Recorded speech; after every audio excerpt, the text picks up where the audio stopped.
Welcome back, everybody, to another episode of Novelists Unwind. So glad to have you with us, and very excited to be talking with Mary Connealy today, who is a most prolific writer. She has a new book coming out in her, I want to make sure I get this right, High Sierra Sweetheart series. Yeah. Yeah, so show us those two books, because it's the second book, so show us the first book, The Accidental Guardian. Do you have that one to show us? I do. The Accidental Guardian came out last April. I love that cover. I love that. With that little girl and the sun's kind of shining over there. That's nice. It's a cover I love. And then The Reluctant Warrior is the one that's just came out this week. So, oh, wow. So it's book 2 in that series. So, and the little girl that's on the first cover, that is this guy's daughter. And he shows up at the end of book 1, and he's come to pick up his daughter, who doesn't know who he is and is used to these people, and there's trouble. She doesn't want to go with him. And anyway. Yeah, I read the first book and really enjoyed it. And it was kind of, bittersweet at the end. So, I mean, I don't want to give spoilers, but, you said, her dad shows up, and the little girl, she hasn't seen him in years. So, and Cameron Scott is the hero, and he's a warrior. He's just done being in the Civil War, and then he was in the forts and the frontier, and he was an officer, and he's used to snapping out orders, and he doesn't quite know how to stop doing that. So this is him trying to learn to be a good daddy when he's just more like a military guy. And he just, and then the woman on the front cover with him, she's the one the kids love and want to be with, and wants him to go away mainly, but once he realizes he's not going to, she's like, okay, well, you have to change. You have to be a different kind of person, or your daughter's never going to like you. So yeah. So that's the clash, and then the comedy in it is he's trying to learn to stop being an army officer and start being a gentler kind of man. So.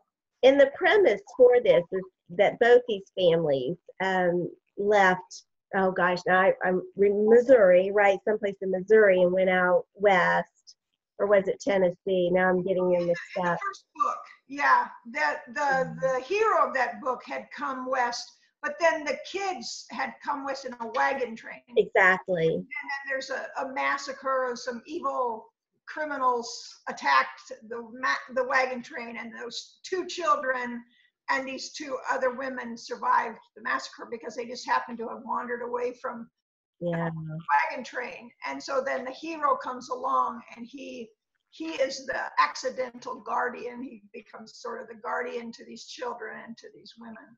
I love that. And then Cameron, in the second book, he had already gone out west waiting for his daughter to get there.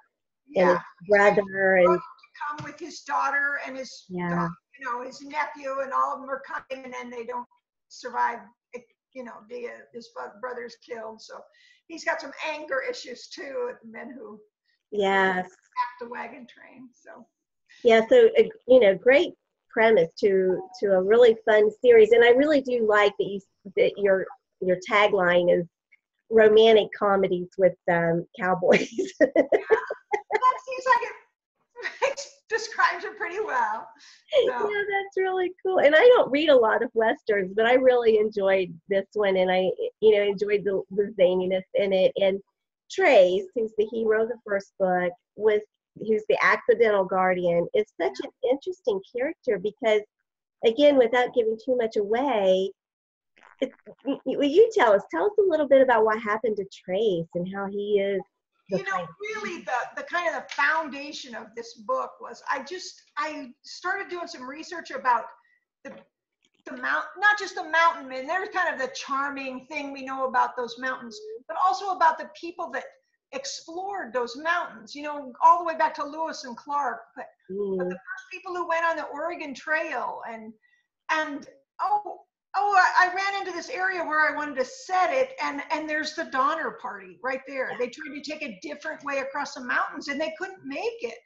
And the Comstock Lode is right there, and the California Trail, and Lake Tahoe, and Mark Twain was out there, and he wrote a bunch of stuff about Lake Tahoe. And the more I researched the area, the more stories I could think of that I wanted to include, and just that wilderness of it. My husband and I were out there, and we took a bus tour from Reno, Nevada to Virginia City, and you just, everything's 4-lane highway now. Mm-hmm. And it's just almost impossible to imagine what it was like.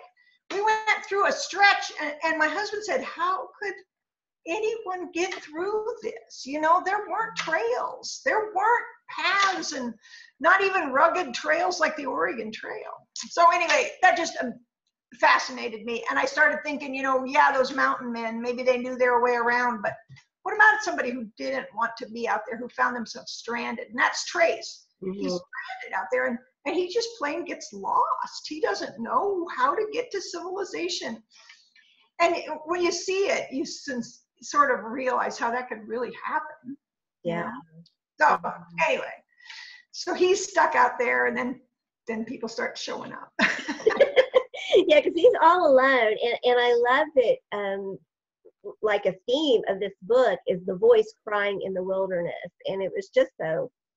As a mom, and knowing he was only like 15 when his, and when he was kind of abandoned, left all alone, and it's like, oh, this kid, and this was him, his life, the voice crying in the wilderness.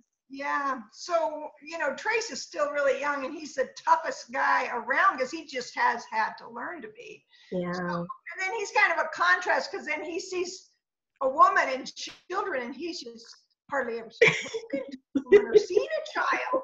And then, of course, then here comes Cam, for the next book, and he's just like, honestly, very rarely been around women.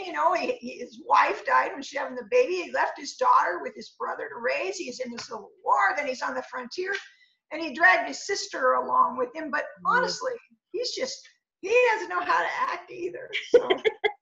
Well, that'll be fun to see. That's great. Now, Yeah. I'm reading a bit about your writing journey, and congratulations on being a Carol Award winner and a finalist in some of the, very respectable competitions we have, the Rita, the Christie, IRCC Award finalist. That's great. But yet, like so many of us, 10 years, right? Yeah. That you wrote for 10 years before you got published. Yeah. 10 years before I got my first book published. And the end of that 10 years, I had 20 finished books on my computer. That's amazing. Yeah. Now that looks like, boy, she really stuck to it and believed in herself. But at the time, I'm sure people thought I had OCD and behind the computer, Mary, and talk to people. So I guess it worked out, but I just love it. That's all. That's just what I would rather do than almost anything. So. Oh, that's great. So have most or all of those stories been published or not? Yes, I have maybe 18 of the 20 books are now in print. So, wow. Yeah, and this book right here, Reluctant Warrior, this is my 58th book. Wow. Yeah, I know. They're starting to really add up. Some of them are novellas, but I've been told I get to count those, so I do. Yeah, of course. So. That's great. Well, good for you. Good for you. And in addition to writing, are you still teaching? I'm not anymore. I haven't been doing that for about 3 years, but I was a teacher for about 10 years. I was a stay-at-home mom for the first 27 years of my married life, and my baby got to be pretty grown up, and I got a chance at this job, and I was teaching GED. So, yeah, it was a good job for a long time, but they closed the program and moved it away or something. But there was work. I felt like it was just, God was just closing that door. It was time to come home, be back here, spend more time writing. Right. Yeah, and you're a native Nebraskan, is that right? You live in Nebraska? Oh yeah, born and raised. I live about 10 miles from where I grew up, and my husband lives about 3 miles from where he grew up. We're high school sweethearts. Really? How Oh sweet. yeah. So yeah, we've been here, boy, the whole time. Our parents with us, so we go back. In fact, we're living on his grandfather's farm, which it wasn't homesteaded by his great grandfather, but like he was the second owner of a Oh, home. wow. So Wow. we go back. It's a 100-year-old farmhouse, which isn't really as charming as it sounds. But it keeps the rain off our heads. And we got our kids raised here. Went to one-room country schoolhouses, you know, as kids. Really? Yeah, Nebraska still had those then. So. Oh my goodness. Wow. I lived in Nebraska in the early 1980s in Norfolk, Nebraska. Yeah. All right. One of my very good friends, her name's Cherise Stover, and she writes for Love Inspired Suspense. Mhm. She lives over there. We get together at Wisner, which you may know where that is. Oh gosh, I haven't heard of that in a long time, so I can't quite place it. But I do. Yeah, that sounds vaguely familiar. Yeah. There's a nice little steakhouse there. It's halfway, and we get together and talk writing for an hour or two about once a month. Oh, that's great. That was a great thing to do. So, is it because of that, because of your heritage and that drew you to these Western stories, do you think? Well, you know, when I was writing all those years and writing all those different books, I decided, I can remember at some point thinking, you know, if nobody's going to publish my books, I'm just going to write whatever I want. Yeah. To entertain myself, right? And so I really wrote everything, and pretty much all romance, but contemporary sweet romances and cop dramas and historicals and all sorts of stuff. And I just did it to entertain myself. And I think, you know, the Western's just what finally hit. It's just what finally sold. And that maybe because I can maybe bring some authenticity to that voice, you know, that rural, you know, Westerny. My husband's a cattleman, you know, so it doesn't exactly mean we know cowboys, but we know cows. So I've always lived on the farm and grew up on one, and now we're here with, you know, not that far away. So anyway, yeah, so I think that might be why they worked, and I love it. I love the whole cowboy thing. So that makes it easy to keep doing it. Oh, that's really cool. That is, and it seems like you know a lot of the history. Then that was really fun to read. Because I mean, of course, I know about the Donner Party, but I didn't really know much about Lake Tahoe or about the Comstock Lode, and so that was really fun just to sort of pick up on those kinds of things and the way you had those woven into the story. I found so much that it was so interesting that I didn't hardly want to stop at 3 books because I could just think of so much more. The whole Comstock Lode thing is so interesting, and it's a little bit bigger in book 3. They actually go to Virginia City, but it's because we barely just mentioned that it's going on. So anyway, yeah. Who's book 3 about? Because the book 3 is about Cam's sister. Okay, I thought maybe since you brought her in that it was probably about her. And I know this is a spoiler, but I've got to ask, who's going to be her love interest? Is it a character we already know? No, if you haven't read book 2 yet, you don't know him. He's not in book 1. Really? Oh no. So what happens to the wonderful guys in book 1 that don't have wives? I was hoping I could have done them, couldn't I? I know. So somebody said, what about the hired man? Why don't they? Yeah. I like, oh, that's a good idea. That should have them get a woman. Yeah, I mean, I really expected like that it was going to be Gwen and Adam. Is that what? Adam and Utah, that guy. That'd be great. Yeah, I thought, oh, it's going to be them. And then when Cam showed up, I thought, oh no, I bet it's Cam and Gwen. And then I read the blurb and I was like, oh yeah, I was right. That's him. Oh, poor Adam, poor Utah. Sometimes Bethany House will let me write novellas, and I'll use minor characters from other books. So maybe I'll get them in there. I hope you do. Yeah, because they were fun characters too. Yeah, so I really liked them. And you try to make them be 3-dimensional, not just background characters. And so then you start to care about them, and then they need their own story. They do need their own story. They need their voice. So But go ahead. I was going to say, do you know who I mean when I say the Chiltons? Does that name ring a bell from the book one?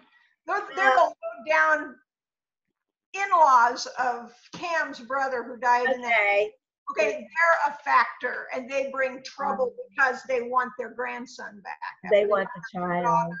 And her husband. So they cause some trouble, and that brings this new hero. And he is in book 2, but great. He makes no appearance, but the Chiltons do make an appearance a little bit in book 1. So. Well, I get to read a lot because of interviewing different authors, and I love that. And I try to read at least one book by each author, even if it's not their latest release. And I'd finished yours, and I was on a cruise with my sister, and I kept thinking, I need to go back to that book. I thought, well, no, you've already finished that book. So it was like I wanted it to go on, It was like I had to keep reminding myself, no, you've already finished it. There's nothing else there to read. I always wish, because they come out every 6 months, which is pretty fast, but I always wish boom, boom, boom, and then wait a year, and then boom. Because I like to know what happens next. You try to make all the books stand on their own, but also do something that makes a character that you're like, oh, what happens there? Of course, yeah, absolutely. So what are you working on next? Well, I have just finished book 3, done the last, turned it in, and now I'm starting on a new series. So, and we just named it, what do we call it? The Brides of Hope Mountain. That's nice. I like that. Where will it take place? I think, and I shouldn't say this because we just talked about this week, I think aiming for his heart, that might be book 1. It's something like that. But we're not to the cover stage or anything. Sure. Where is Hope Mountain? Where will that be located? That is, do you know where the Four Corners area is? We're in southwestern Colorado, really close to Mesa Verde is right around there. That rock stone village built into the side of a mountain down there. And I'm actually setting it around fictionalized Durango, Colorado, because Durango wasn't there yet. But I want that terrain, I want to go from low down and not too bad of temperatures to the bitter, dangerous cold of the mountains. Yeah. Anyway. Fun. Well, this has been so delightful. I mean, I'm so excited for you. And I do want to tell everybody that, of course, you have your website, Mary Connealy. It's CONNEALY, only one L, 2 N's, 1 L.com. And then you also blog for Seekerville. And I love this. You're a founder filly for what is Pistols and Petticoats. Petticoats and Pistols, actually. Oh, I got it backwards. Okay. Seekerville is for aspiring writers, and Petticoats and Pistols is for people who love Western romance. Okay. I even wrote it down wrong. I must have been having a real... It's a little the same. Flip backwards, it's pretty much the same. It's not a big deal. Yeah, usually I wonder if you type that in, if they wouldn't just give you where you want to go. Yeah, well, and you can find the blogs on Mary's blog, again, maryconnealy.com is her website. And it's got all those links there. It has lots of links in all your books and series and which is just in covers, and they're beautiful, and that's a lot of fun. Yeah, Bethany House does really good work. They do. They're really pretty. So. No, that's great. That's great. So one last question. When you're all done with the book, like you just finished your 3rd book in the High Sierra Sweetheart series, what do you do to unwind? You know what? This could be the OCD thing, but the whole time I'm finishing up one book, I am daydreaming the beginning. That's what I do at night. I run scenarios through, how can we open this book with some excitement, with a bang? And so very often I type the end and I set it aside and I just open up a new document. Oh, wow. Wow. I'm ready. I'm really eager to go on and do something. And besides that, when I finish with a book, hopefully I'm enough ahead that I can set it aside and just leave it to cool a little bit. It starts completely different. And then I do that for a while, and then I go back to that book that's finished, and I can read what I actually wrote instead of what I think I wrote. Yes. That makes no sense at all. So it's good to do it just a little bit and then run through it again and do some revisions, even though I'm revising all the time while I write them. But yeah. So no, I really don't And I should start thinking stuff to do to celebrate the end of a book. Instead, I just start writing again. So, Oh, but that's great. I mean, it's great that you just have that many stories running through your head, that you're just yeah. energetic enough to just to keep at it. No wonder you've got 58 books read. I mean, that's fantastic. That's great.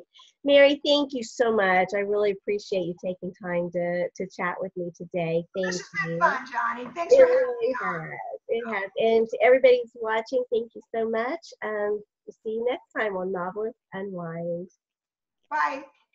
Bye-bye.